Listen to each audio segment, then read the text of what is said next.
That's the beautiful thing about palmistry. I mean, not everybody, but most people we encounter have hands, and most people kind of have access to, yeah, being able to read them. Not everybody's going to have access to tarot cards or be a learned astrologer or come from a tradition, of whatever runes, all these kind of external objects or influences that Mhm. come as divination.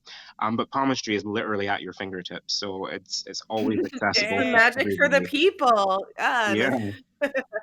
At your fingertips. Yeah, I love that. Okay, cool. Emily, anything else before we jump in? No, I think that covers it. Go with the flow. Okay, let's do this. Welcome to Welcome to Witch. Witchcast. Cause it's Witchcast. I'm Emily, I'm Kate. and we are your co-hosts of this, the Witchcast podcast. That's right. We're your learning, growing, ever evolving novice witches here to explore everything under the woo woo, esoteric, spiritual umbrella universe sun. That's right. And today we have a very special guest. Yay! Yes, we have a very special guest. He is a palm reader, a tarot reader, an expert in palmistry, tarot reader, astrologer, just wonderful, experienced diviner based out of Edinburgh, Scotland. Caleb Please welcome, Turner. Kalem Turner. Yay! Thanks for having me. Yeah, Thanks so for happy being to here. have you all the way across the pond. Yeah, I had to where are say you just guys? Are you guys in the US or? yes, we're in New York. Yeah, We're in New York City. Yeah. yeah. Yeah. Oh, New York City's fabulous for finding palm readers. Have you ever been to one out there?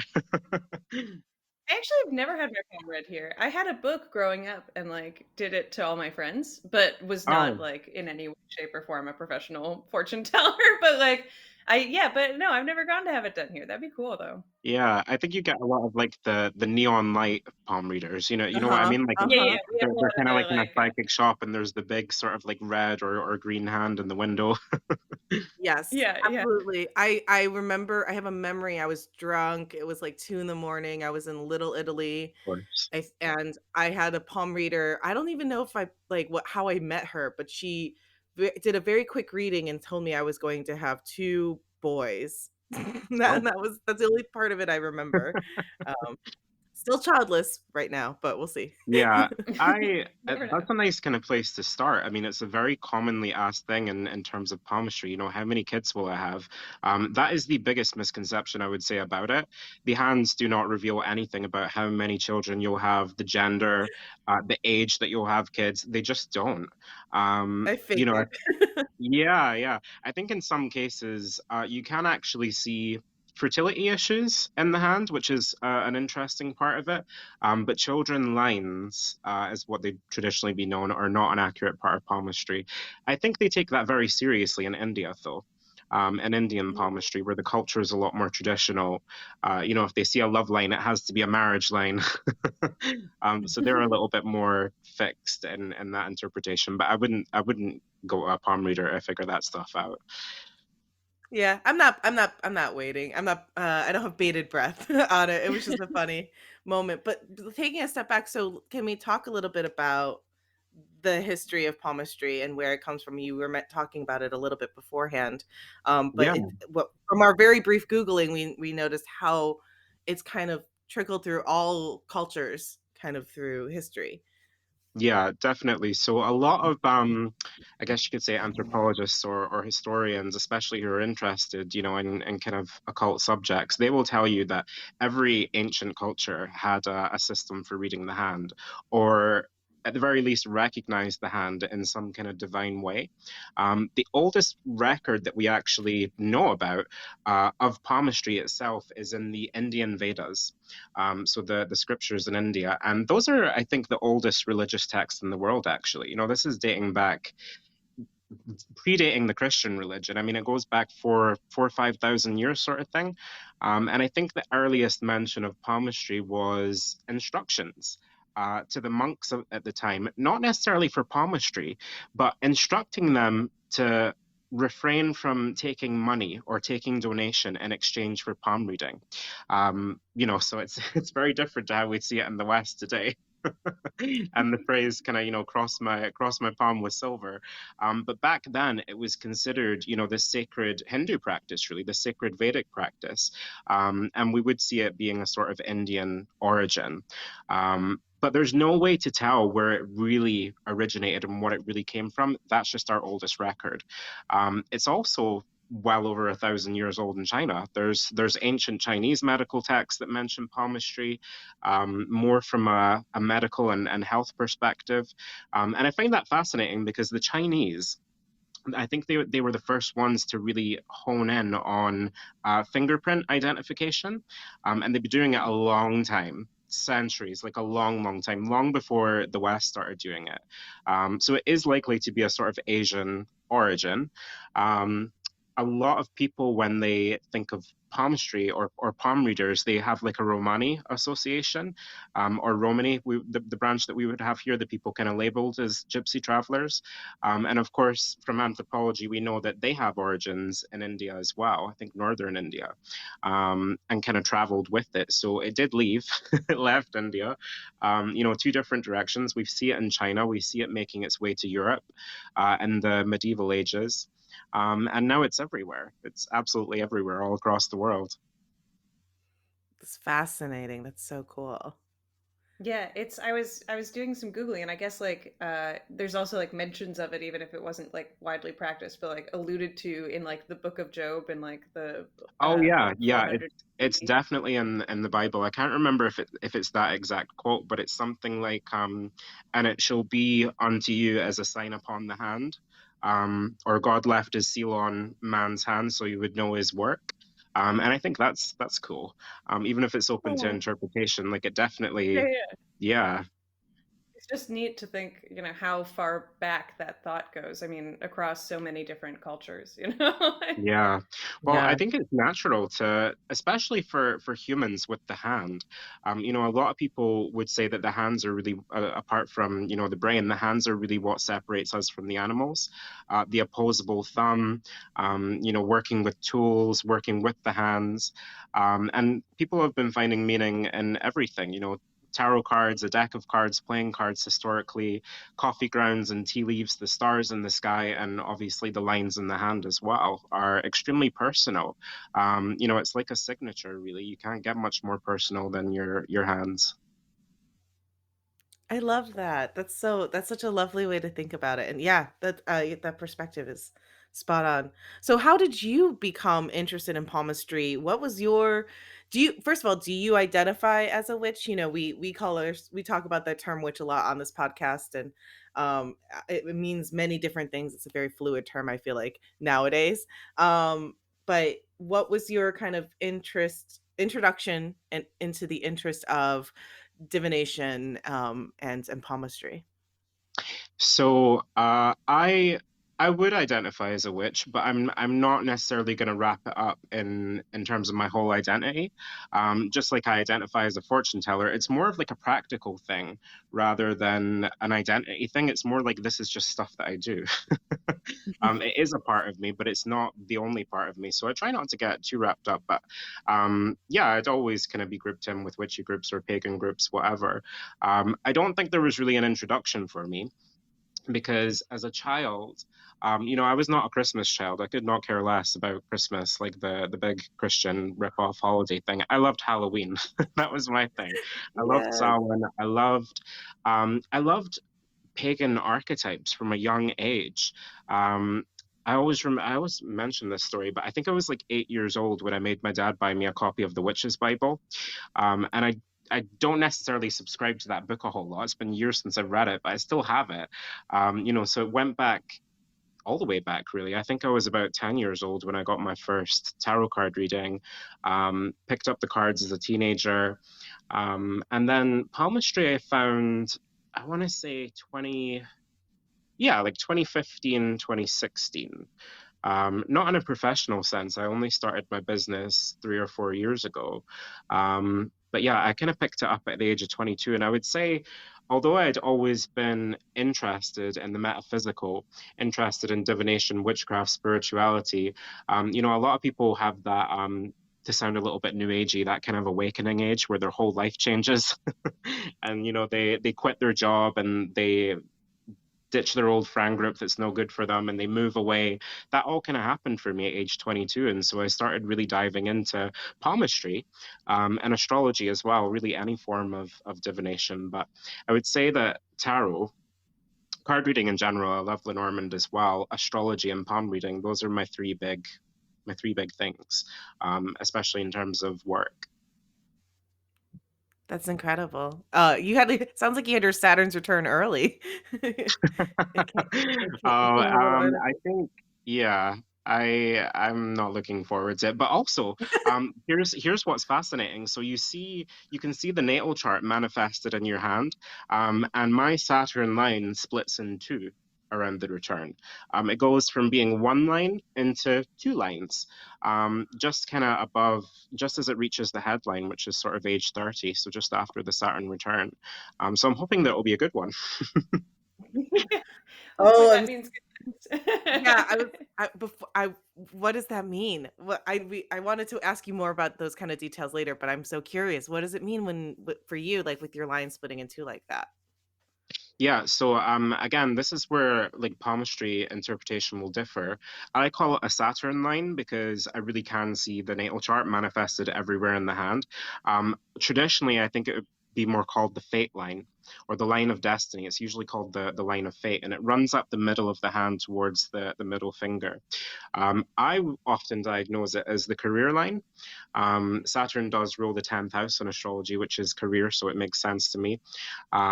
It can also be your sort of direction in life, your security. And that's going to be different for different people. For some people, it'll be money. For some people, it will be their job. For others, it's going to be, different things in their life, their actual life direction and purpose as well, I think is a big thing with the Saturn line. Your responsibilities and your purpose. Interesting. Very interesting. What are so when you read a poem, what are kind of like the primary things that you're looking at in terms of like what lines, what sort of other features do you sort of start with, or like what are the basics of for you for like a palmistry reading? Yeah, it is a palmistry reading. It's a palm reading, but it's a hand reading. I actually start with the fingernails. Which not a lot of people like, Oh. would think when you're coming a palm reader, the first thing I want to see is the fingernails. And they're not so much your future. It takes people around 6 months to grow a fingernail, give or take. So they're more like your past 6 months, if you like, in terms of your nervous system. Because that's what they're an extension of, like the hair. Your fingernails are an extension of your nervous system, and different signs on the nails, whether it be the sort of white spots, the little white flecks that some people get, or dry fluted nails or ridges in the nails. These all have different meanings, and I like to start there. You can certainly read the lines, and I think that's a big part of it. But you can read everything in the hand. We read the shape of the palm, we read the color, we read the flexibility of the hand as well. You can literally read someone's personality based on how flexible their thumb is.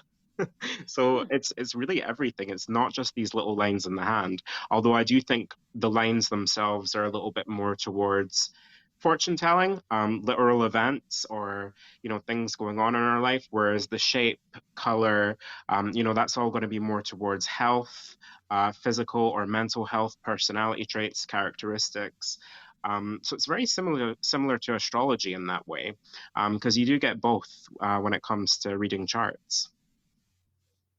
That's Very so interesting. fascinating. Yeah. I never would have. Well, I guess not. Never would have known that, but I did not know that. I always mention the two because, if you even do like sort of surface research into palmistry, you'll notice that the palm is divided into 7 sections, and those are named for the 7 inner planets, what might be called ancient planets, the ones we've been aware of for a long time. So you've got Jupiter, the index finger, and mount of flesh underneath. Saturn, which would be the middle finger and mount of flesh underneath. The ring finger is known as Apollo, so the sun, Apollo being the sun god, and that would be the mount of flesh underneath the ring finger. Mercury is your pinky fingers and the mount of flesh underneath there. And The rest of them are a little bit harder to describe. So we have the plane of Mars, which is kind of like the middle band of the hand. It goes for the sort of outer percussion of the hand, but also the space right in next to the thumb here. Below that, kind of just attached to the thumb, the large muscle that moves the thumb, this is the Mount of Venus. Everybody seems to love that one. I think because Venus is such a lovely energy. And then the other corner of the hand, the sort of corner furthest far down from the pinky finger, that is Luna, Luna being the moon. So these are the kind of seven celestial bodies that we consider to be personal planets. The sun and moon not really being planets, but for sake of convenience, we'll call them that. So it's very linked to astrology. Depending how much of one sign you have in your chart or the placement of a planet, it might show up in your hand in the form of a large mount, in the form of a bent finger, in the form of color in the palm, actually. When it comes to Luna, the sort of corner of the palm, often that'll just be a really sort of reddish or pinkish color. That's the way that one likes to stand out often. And it's just your astrology coming into play with your hands. And I always detail that for people if they're able to provide their time, date, and place of birth details, how their natal chart has manifested the shape of their palm, or their fingers or whatever it is. That's so cool. That's so fascinating. Um, going back a bit to your own journey with palmistry. So how did you start? Like you're so knowledgeable about this kind of big and complex historic practice. Did you have a mentor? Did you just kind of pour over books? Like how did you first like kind of start learning the basics and developing There your was practice in palmistry? There was a little bit of everything. So I was already reading cards. And one day I was sitting in my auntie's house, who I think she is 85 now. Sorry if I'm getting that wrong, but I think she's 85. And she was asking me about, reading cards. And she'd never told me before, we'd never really talked about it, but she had a set of cards that were her grandmother's. And they're not really tarot. They're kind of like these Egyptian fortune cards, Mm, just really odd ones. So we started reading them, which was great fun. They're quite brutal because they're over 100 years old. The wow. predictions are just kind of printed on them. But she also started telling me, what her grandmother would do, tea leaves and also palmistry. And she did know a few of the lines in the hand. And I was fascinated instantly. I wanted to see mine, I wanted to see hers, I wanted to see everybody that I came into contact with for the next few days. From there, I think I really soon discovered, because when I want to learn something, I really take like a hard dive into like knowing everything about it, especially if it's something that requires some kind of belief into it. I would never be the type to kind of subscribe to a religion or a practice without first knowing everything about it, like absolutely Mm, everything there is to know. So I started studying different kinds of palmistry, Indian, Chinese, Romani, Western palmistry, which is more commonly known as the scientific hand reading tradition. That's the one that I found to retain the most literal accuracy, as in, if you see this in someone's hand, it means this and it for sure means this, because there's a lot of garbage out there. No offense to the authors, but there's a lot of people who write books on palmistry who haven't read that many palms, who read a book themselves, read a couple dozen palms mm. and then thought, I can write a book about it. That's why I think when I read the majority of texts that are out there, so I read as many books as I could. I kind of scoured the internet for different videos, different traditions, different folklore, actually, as well about palmistry. And just kind of added it to my practice. And then a couple years later, I was starting my own tarot business, and that just became a part of it. I don't know how many hands I've read, but if there's two hands usually to a person, it's in the thousands. I could not say how many, but at least 3, 4,000, if not much more. Wow. It's That's a incredible. lot of hands. Yeah, yeah. And It's a here's lot the of other hand. thing. The most valuable things that I've learned about palmistry did not come from my auntie or reading books or on the internet. They came from speaking to enough people and meeting with enough people to recognize little things on my own and say, this person has that same other thing in the hand as that person, and they share this, and I'm really getting like a hit on that. Because palmistry can be psychic, it can be intuitive, but I also see it as a little bit I see it more analytical, in the same way that you would read a natal chart more from a point of analysis rather than intuition. Although I do think both help. Yeah. Interesting. You're doing Yeah, your probably. own real-time market research. Yeah, what Yeah, were some of your what's something that you had that was like a big takeaway that you didn't find in a book from your own personal experience? the I mean, you don't have to astrology give thing. away secrets of the The trade, fact but something that that you're Yeah, the fact that natal charts manifested in the hand, I cannot believe nobody has written a book about that. So I wrote a book about it, and I don't really have time for to find an illustrator right now or to keep submitting it to publishers because I'm just working full time. I think I'm going to get more into it in the winter, but I could not believe the amount of overlap and direct Mhm. connection I would see between someone's horoscope and what's going on in their hand, and the fact that both have been around for thousands of years, both have been somewhat linked for thousands of years. The fact that, the palm has different areas that are named for the planets, and different hand shapes are named for different elements, like the zodiac signs. I could not believe that nobody has written the rules of I would say the 5 or 6 ways that a natal chart can manifest in the hand, because it can. And to me, that was sort of validating, almost like in a scientific way. I would love to be able to talk to a university one day and kind of show, how that happens, because it's a phenomenon. It really is. That's really cool. Yeah. Yeah, What would that's be, awesome. I have one more question, sort of slight left turn, but in terms of people coming to you to get a palm reading or a tarot reading, what are the things that you like to be asked or that you think that people should be looking for in a palm reading when they go get one? Like knowing that you've done this so many times, what do you, what would be your expectation that you would set for people coming in? Well, everybody has different hands. So I try not to project what people should and should not want to hear. I'm always disappointed, and I mean, usually I do a bit of both, but say I'm doing like a palmistry event, which is something that I do often, kind of like what we talked about in the beginning. People will often come in and they'll expect to be told, you're going to have 5 kids, there'll be 4 girls and 1 boy. Palmistry is not something for that. Neither the hands nor the horoscope reveal the capacity for children, really. I do think the cards can do that. I think Lenormand cards are really good for that, but it's not. Yeah, it's not something that I would recommend everybody kind of set their heart on. I think for palmistry specifically, although we're not medical professionals, we're not doctors, the health thing is really accurate to me. You can see different sort of health traits in the palm. And I would never diagnose a medical condition or a disease, but in the same way that astrology can tell you, your tendencies in terms of what parts of your body, or, if it's your nervous system, your blood pressure, your digestive tract, it can really highlight the issues that you might be facing, or that you would be facing in the future. I think that's a big one for it. Um, Career is another good one as well.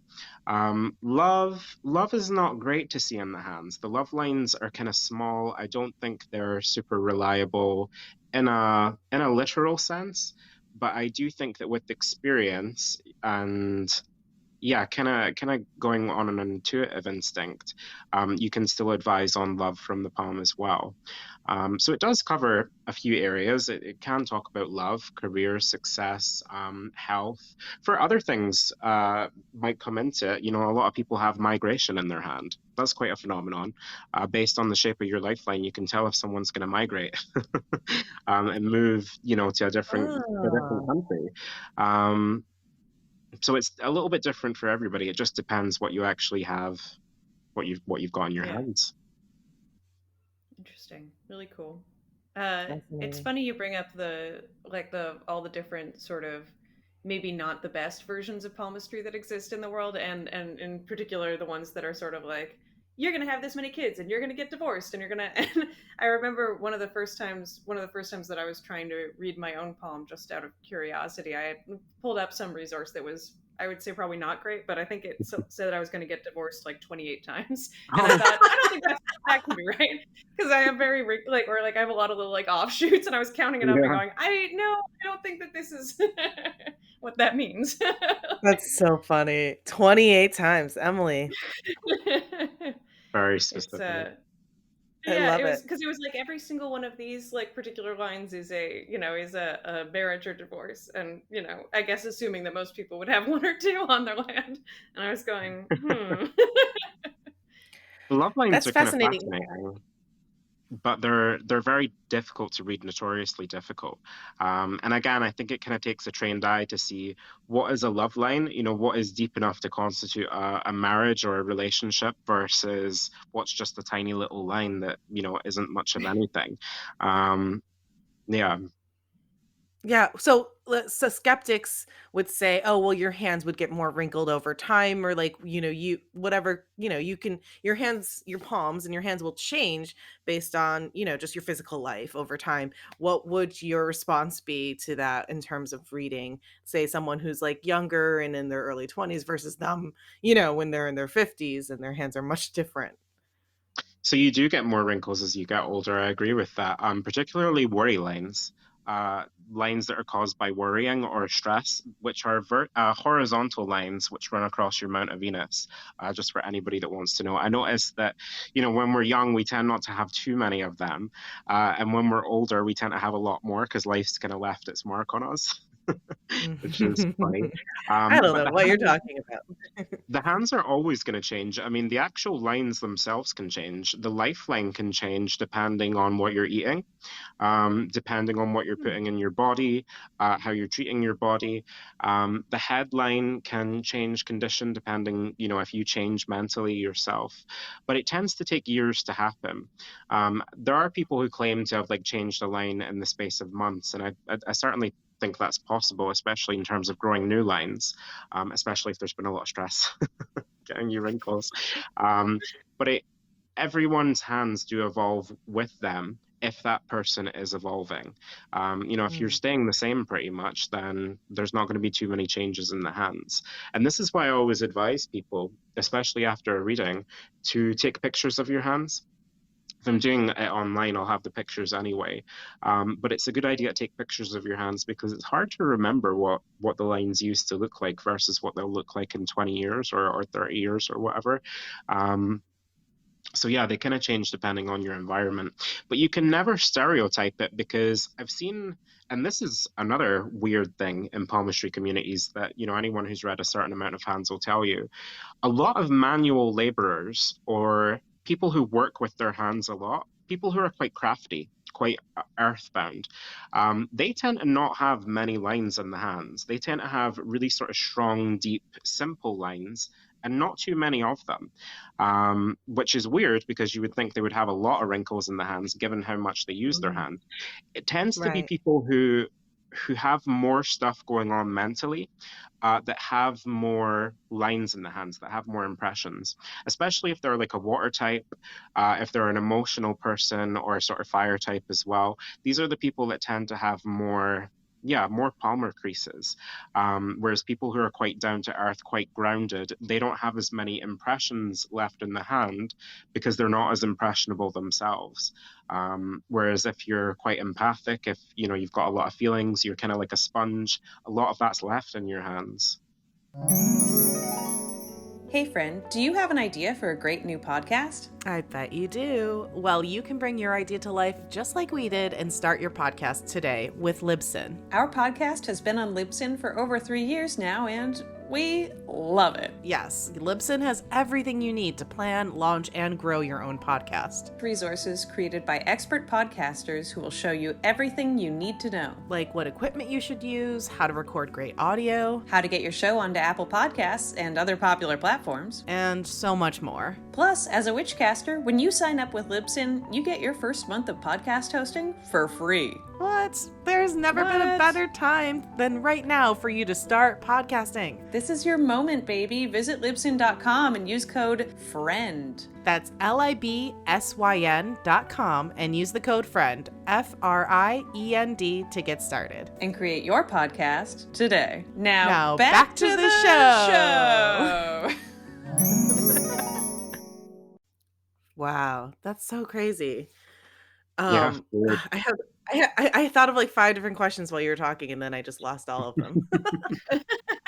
It's super interesting. Yeah. And we have never, I So mean, I think we're on fascinating. season 5 and we've Yes. never talked about palmistry before. And it's been something that's been, Ah, on our minds this whole time. And so we were so glad when you reached out also. so That was happy. perfect. Yeah. So that's actually, yes, Emily just reminded me because we've done, the whole premise is that Emily and I were always just casually interested in esoteric type of practices. And we've talked to expert astrologers, psychics and mediums, at tarot readers, numerologists. And it's so interesting because all of it seems so, like you said, so related, so interconnected, Yeah. and reaching back to our earliest origins and cross cultures. It's just fascinating. But I think big thing that people don't realize is that we still have free will, at least in my belief. Like you were saying, like our palms change. The tarot can indicate what, maybe what you're feeling or going through, but it's not as prescriptive as like you will get married at this age, you will have these many kids at this time. They're going to be like things change, and that's so, kind of in my mind like mortal. It's just like it's so physical. It's like and that's choice, and we ultimately, I think that's what's so fascinating, why people are drawn to divination. I think we'd one love to be able to say, oh, I don't have any control in my life, but on the other hand, I think it's nice to know what we are currently going through or about to go through, to be aware of, and then change if needed, or evolve if needed, because I think that's a big thing that people don't realize is like there's no big, at least in my belief, there's no big like one person there pulling all your puppet strings, and your life is set from birth to be a certain way. Like I do believe we all have free will, and that's also why it's impossible to say exactly when or what was going to happen at one point in your life. Would you agree? Yeah, I do believe that some things are fated, and that you really can just make an educated prediction based on knowing someone's likelihoods. With palmistry, a lot of it's your hands, it's your physical hands. A lot of your physiology, your biology comes into it. A lot of what we see in the hands is personality, character analysis as well. And I think if you know what someone is capable of physically and mentally, you can make accurate predictions. But I would agree with you in terms of I don't believe that there's, a puppet master up there making people's choices for them. I think the hands, again, similar to a horoscope or a natal chart, is kind of like a blueprint, but rarely do people build houses without making changes to the blueprint. But it's still good to have Mm, one. It's still good to take a look at it before you kind of get into it. right. It can be helpful in that way. But yeah, your hands can really reveal what you're good at, what you're bad at, what your physical tendencies are. And I think it's that whole like know thyself thing. Like the more you kind Mhm. of know yourself, the more you can kind of step forward with confidence. And even if there is something negative there, potentially change it or hopefully at least prepare for it and deal with it better as it comes. Right. No, you said much more eloquently what I was trying to say. No, totally agree. I love that blueprint analogy. Well, it's like we were talking about the Saturn's return, where like Yeah. we have influences. We know it's coming for you, Caleb. It's gonna happen. But hopefully, with your awareness, how you handle it, how you work through it, would be different. You can help. I think that's the choice. I think we have is how do we handle what is thrown at us. Saturn does have this negative reputation, and it goes the same in palmistry. That's why it's the middle finger. Saturn in the hand is the middle finger, you know what I mean? Like it's I and it's love not that. associated with like, lots of love and positive energy. It's seen as more of like the loner archetype. It's a little bit depressive, all that kind of stuff. But Saturn isn't like that to just be nasty to you. When people have a difficult Saturn return, it's usually because they're not on the right path and they need kind of like a knock onto it. They need a little bit of like a tower moment where everything kind of crumbles so that because the structure was never going to last anyway. So it kind of, yeah, it catalyzes you into Oh yeah. something. And the same with the hands. Nothing's ever there to doom you. Your hands are there to help you. Right. Aw. Yeah, I think of, or I don't know, my own my own belief and interpretation, which does not have to be anybody else's, but I think of it as like potential. A Yeah. lot of these things are like it's not like set in stone. Like here's absolutely what's going to happen. Maybe there are some things that but it's more about like the array of things that are possible for you. Yeah, Okay. definitely. But No. I'm still gonna be of the mindset, especially, after having read so many people, that some things are just gonna happen. And that's why Yeah. I don't feel nervous about making predictions, because people are predictable.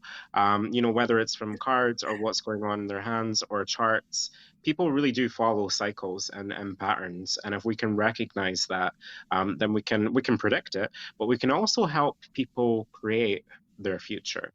That's a big Mhm. part of it.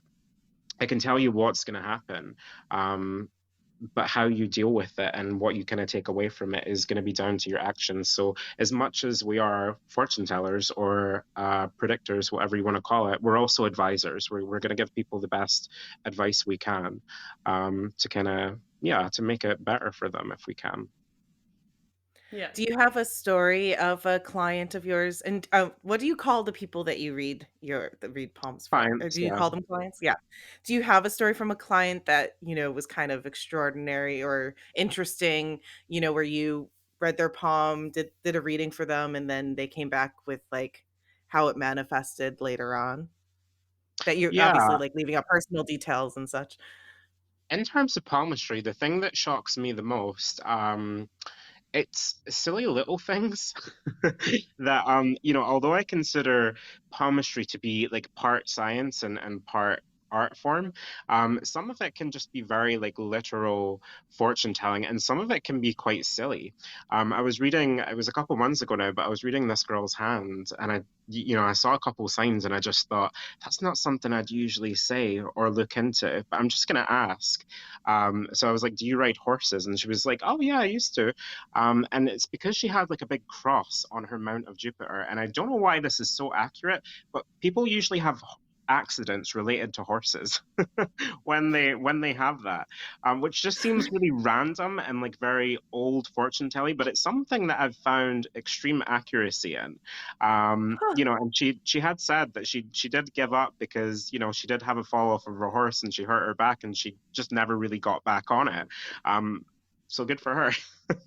Wow. Wow. It's I it's guess little random that is things like something that to that, me that weird yeah. me That's out. awesome. You're like, okay, well, accidents with horses, I guess. I Yeah. guess horse accidents are something that really connects us all the way back to our, ancestors. Every generation deals with a horse accident, I guess.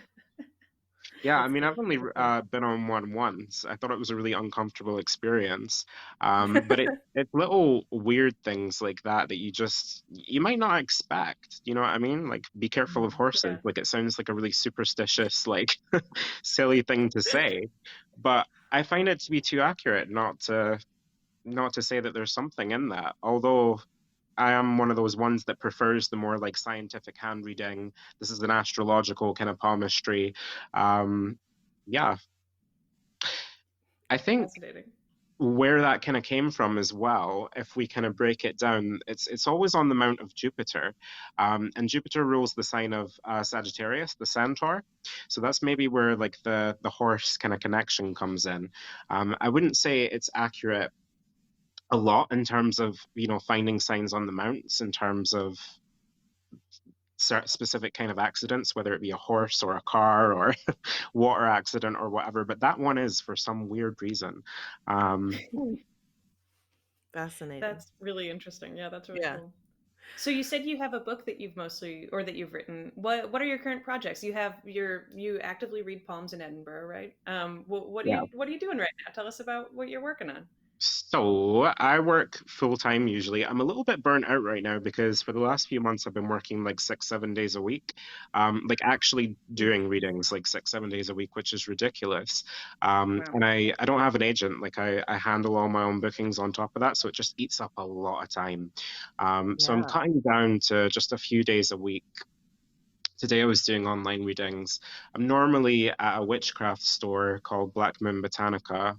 Give them a follow if you haven't seen them. Beautiful stuff, and they ship worldwide.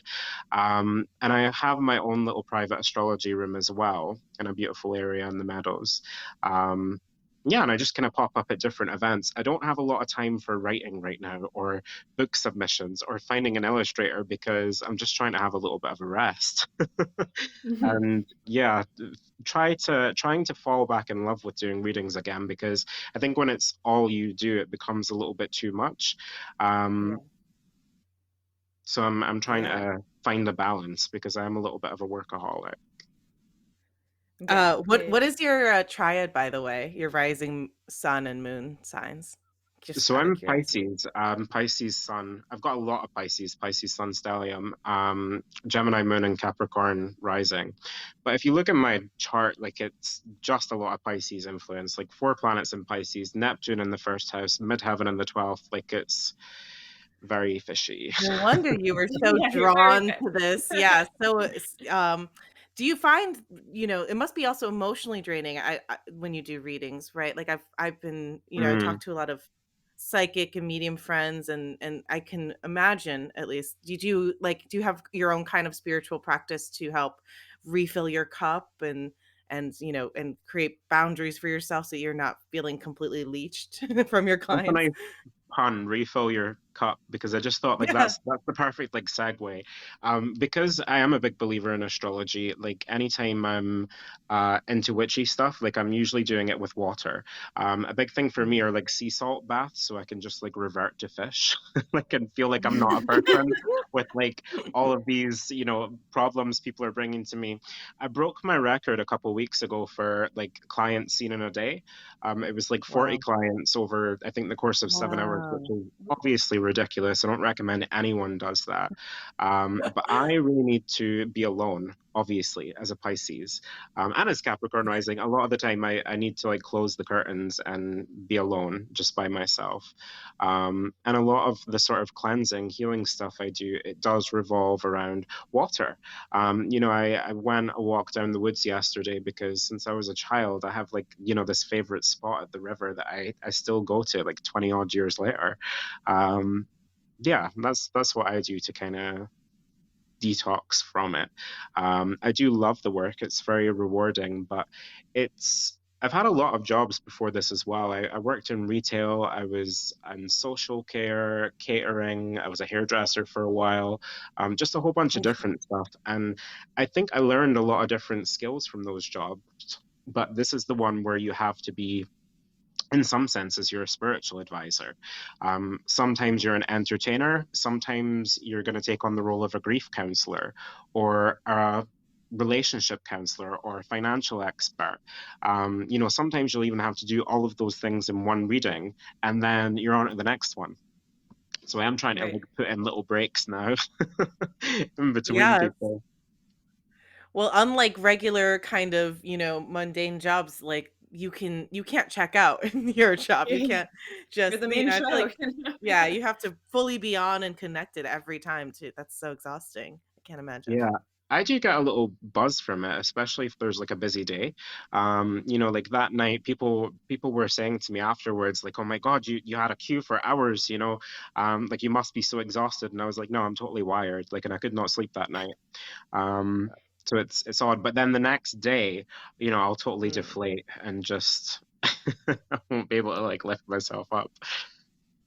It's like Well, doing, I mean, we both do live comedy and theater as well as Oh this. wow, That's how we met, was doing art yes. stuff. But that's I so think cool. that, after a really good comedy show or even a really bad comedy show, you get that same kind of like, because it's like people's energy kind of like, Yeah. not to get, but like it feels like people's energy kind of Adrenaline. like flows into you in a way where it's like you Yeah, yeah. get Yeah. high that after, And then the next day it's like, yeah, Yeah, yes. because you're just riding on your own energy again, and you're like, oh right, I'm exhausted.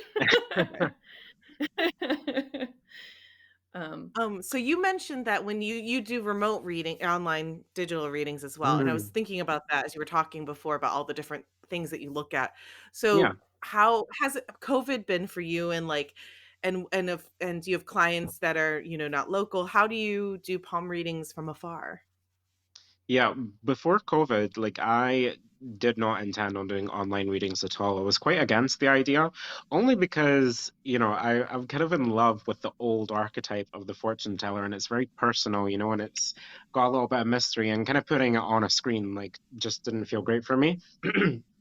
But COVID kind of changed all that, and I'm really grateful for it because it opened up a clientele worldwide, mostly to English-speaking countries. But I mean, I feel like I've read for people on every continent now, especially in the US. And when I do palm reading specifically, it's different for each kind of reading. And I've kind of changed the way that I do it. But for palm reading, I always do it by email. And the reason I do that is because we can certainly do it by video call, but palmistry it has a real sort of scope across your life. It's not a reading where you should go and expect to be told what's going to happen in the next 6 months specifically, a bunch of stuff there. I think cards are good for that. Palmistry is your guidelines for your life. That can be when you're young, that can be as a child. Stuff in your 20s and 30s can show up. Stuff in your 70s and 80s can show up. So it's really great if you have it written there to refer back to in years to come. But also, there's quite a lot of information to digest. Palmistry is not quick by any means. There is a lot that it can go into. It can really dive into different areas of life quite in depth. Kind of like astrology does. I always think of it as like a mini astrology reading, except it's more specific in some ways than a natal chart in terms of predicting events. If you're doing an astrology reading, transit readings would be more for events. But yeah, I always do it by email, and I always send it. Of course, I need pictures of people's hands. It's no good to Right. video call me and like kind of hold your hands up. Like that just is not going to work. I need good pictures, and I need like 8 of them. But I always send people instructions for how to do it. And I always send the pictures back as diagrams. So kind of like labeled which line is which, which planet is in which part of the hand. And I always try to explain things in the reading that kind of correlate in that way so that people are kind of like learning a little bit about their hands as well. It's not just like me giving you random predictions. It's like, here's some predictions, and this is where you can see it in the hand and why I'm saying that. Oh, that's awesome. That's really cool. Yeah, Really we're interesting. trying to And then, educate the I mean, people. yeah. Love it. Love it. And I'm sure having it then written down gives people that time to digest it a little more, like you're saying. Yeah, it's a great thing to be able to refer back to. And again, just in case the hand changes, then you'll really be able to say, well, that actually did change because, it doesn't look like that picture and that's not there anymore. Yeah. Yeah. A record. Big brain, big hand energy over here. I love it. So do we want to move into doing Yes. our card pull? Is that Yeah, what you're so going to say? yeah, I was totally on your page. We're connected. So at the end of every episode, we'd like to pull a tarot card, just to reflect on and interpret, for our listeners.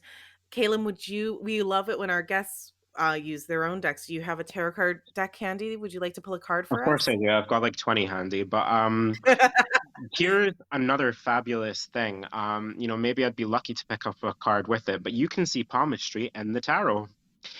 Palmistry is Hey. Yeah. found in the tarot cards.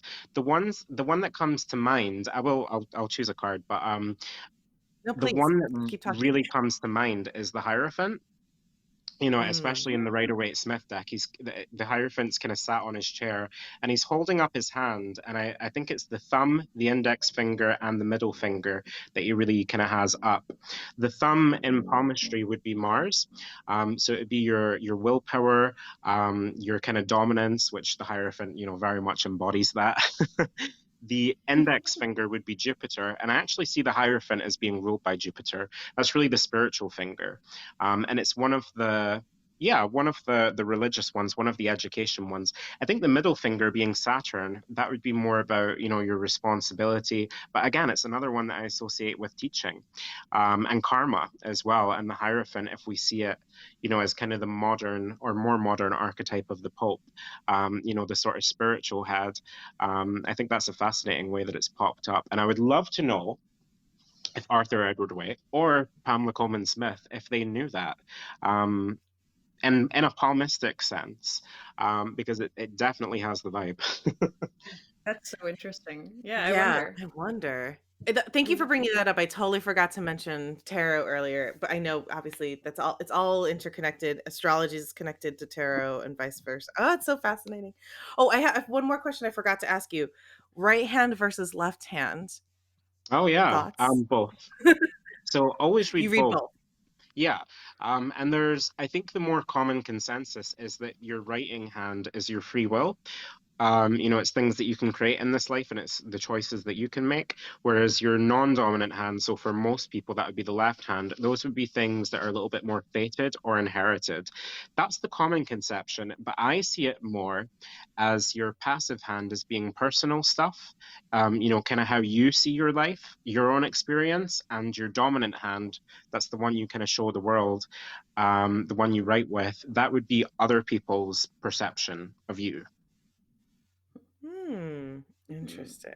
I Yeah. know we're both I here am looking at our totally gonna book a reading with you after Everybody this. will be like So staring at their hands right now, just I know I've wondering been the staring at my hands differences. the whole episode.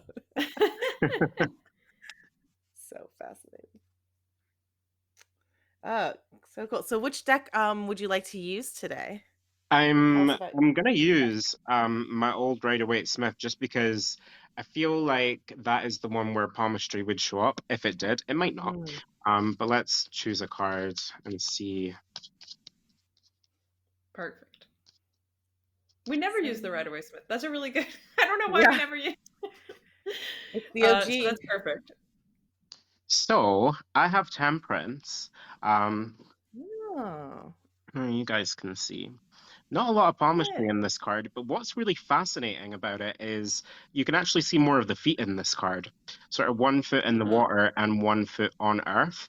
And that's another funny thing that people have asked me as well in the past. They're like, can you read feet as well, or do you just read hands? That's Oh yeah. I didn't reflexology. think about that. That's a kind of different thing. Um, Okay. That's Interesting. wait, so the answer is no, you can't read feet. I mean, I'm sure reflexologists do read it in Or I mean, regards oh, to I like mean your broadly possible. alignment, but I've never seen fortune telling by the feet. Yeah. It'd be Interesting. fascinating if it Interesting. did. Um, Yeah, I'd be very interested to see. There must be. I mean, yeah, it does. It does seem very like, yeah, reflexologist or like ancient Chinese medicine, maybe. So yeah. tell us what does temperance mean to you, and what do you feel like this card is trying to tell us and our listeners this week? Ooh, so temperance, the word itself means sobriety, which is good advice for me, Pisces. But more for me, it's more of like a healing card. I'm always drawn to the feet with it. So 1 foot is kind of on land, on the earth, and the other foot is in water. And I feel like in terms of palmistry as well, you have to have that both. You have to have that sort of structured, this is how the hand works in a more analytical, practical sense. But then you have to have the sort of intuitive element on top of it. And I think a lot of what can be seen in palmistry, because this is more of a water and earth card, I guess. Well, it's got all of them in there as well, actually. Yeah, it's got the little fire triangle. He's an angel, he's floating. Um, Using palmistry in the same way you would use astrology for self-growth, character analysis, but also just for working on your well-being, finding out what elements and planets are really there to kind of favor you. And I think you need to come at it from both perspectives as well. I love that. Love it. Yeah. I know. I felt like with what you were telling us of needing a break right now, felt very appropriate to full Yeah, temperance. it's like take a time out. The palmistry in the Yeah. card, I guess there's not much palmistry. There is the 4 elements. And here's the thing. So if you Google hand elements palmistry, it's going to tell you your hand element based on your shape of palm and length of fingers. I don't do that. I don't think the length of fingers is helpful in that sense. I would say it depends on the shape of your palm and the quality of your lines. So if you've got an earth hand, it will be a square palm with really deep, clear cut lines, probably not a whole lot of them. If you've got a air hand, which is very rare, it'll also be a square hand because it's also practical. Super long headline, really deep headline, probably got Mercury or Saturn in the hand somewhere. The water hands, you can really see those because they've got a lot of lines, a lot of wrinkles. The lines look like rivers, they can overspill and they're just all over the place. And the fire hands, So water and fire both have rectangle palms. I would say the fire hands also have sensitive lines, but there's a bit more of a strength to them and a little bit more of like a pinkish reddishness to them as well. So yeah, if you're trying to Google your hand element, I don't really subscribe to that because I don't see it working with astrology. But I do see it working in terms of shape of hand and quality of lines. I see that working with it. I can't All stop right. looking at my palms right now. This is it's so fascinating. Oh, I guess yeah, that was I forgot again. There's so many questions we have. But what would be your advice to someone who is looking to start off? Do you have a book or text or something that you kind of would be a good stepping stone to start their learning on palmistry? Yes, buy my book. No, it's not out. It's not going to be out anytime soon, so that's not helpful. But once it is, I we'll was post about it for sure. Oh, thank you. Well, I used to teach palmistry. I did group courses and then I did one-to-one, and I just don't have the time anymore. So I can't help you with that there. The best book on palmistry that well, there's two, and one of them is described as the grandchild of the other. So the first would be The Laws of Scientific Handreading by William Benham, and that was written in the year 1900. So it is a Wow. little bit crap in terms of the way that it's written. It's not got much of a perspective on sexuality because, it's written by like a stuffy guy from the 1800s. He's not, I think, particularly sensitive towards women or feminist issues. But the information, the actual palmistry information is gold. And he's not going to profit from that work because he's been dead a long time. So don't feel bad about it if you do want to get a secondhand copy. Um, Probably better than that would be The Art and Science of Handreading, a book published in 2017, I think, by Ellen Goldberg, and it was co-authored by a lady named Dorian Burgeon, I think. And she describes that book as the grandchild of the laws of scientific handreading. She's a lifelong palmist astrologer, tarot reader, and it's huge. It's the biggest book that I own, 600 odd pages, and the Wow. pages are very tall and wide, but it's filled with There's photographs, illustrations. It's got the most accurate graphs for timing on the lines of the hand. It's got pretty much everything you would ever want, everything from the fingernails and fingerprints to, she does do more the shape of the hand for the elements, to the lines, to the mounts, color, textures in the hand. I mean, it really, you could not think of something that she hasn't done with it, except maybe the connection to astrology. So that's a fabulous book if you want to get it. It is a lot to learn though. So don't feel bad like you would have to read this whole book to become a palm reader. Just choose the parts that, I think choosing the parts that interest you whilst not being ignorant to, things that could contradict it or other parts of the hand. Put your energy into what interests you. So if you really want to find out about the lifeline first, go for it.